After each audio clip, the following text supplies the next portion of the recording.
Hi guys, today I wanted to discuss the case of Suzanne Morphew, who went missing when she went on a bike ride on Mother's Day near her home in rural Colorado. Her husband Barry was apparently on a business trip in Denver despite Corona, Sunday and Mother's Day. The story sounds like an American dream went wrong. 2 years ago, they moved to their fancy $1.5 million home to retire early. How is this possible?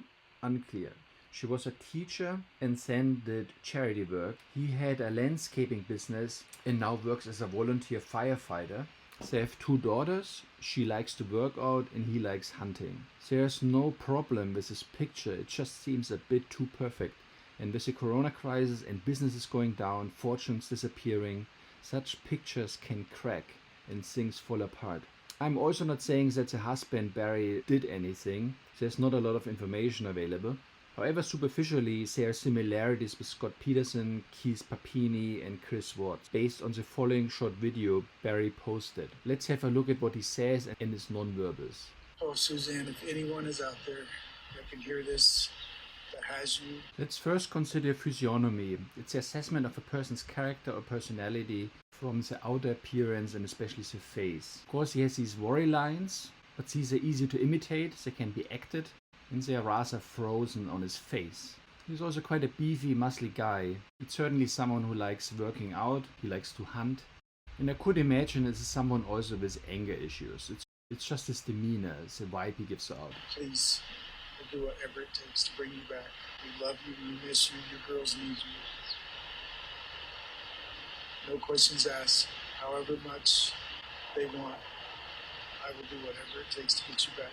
Honey, I love you. However, there are a number more serious red flags. Let's look at this again. Please, we'll do whatever it takes to bring you back. So the first thing, he's a strong guy, as I mentioned, but he has this very flimsy, weak voice.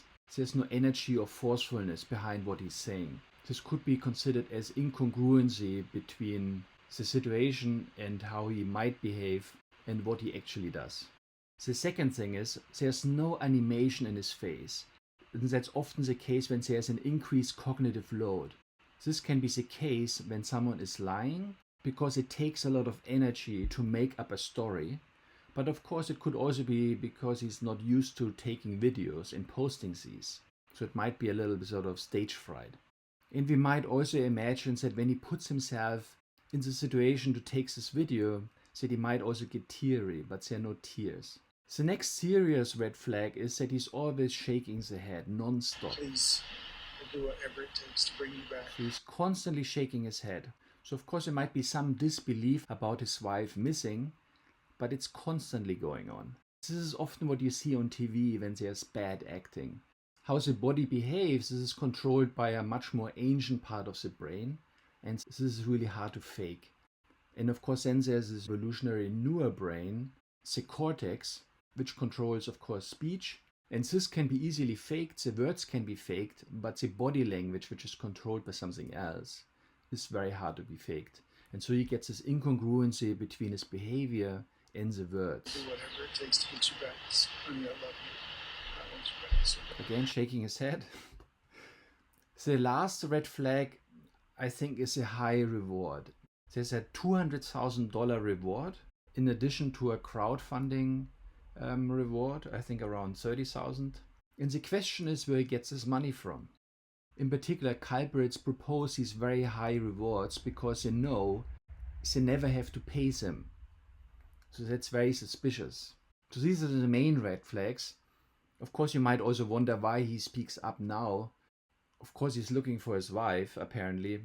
But murderers or culprits often speak out to control the investigation, to distance themselves from the crime, to point in a different direction, to mislead the investigation and the efforts into looking somewhere else. Despite this very brief video, there are a lot of questions now and a lot of red flags, so one could get suspicious at this moment. So let's see what happens. Hope you liked the video and talk to you next time. Bye.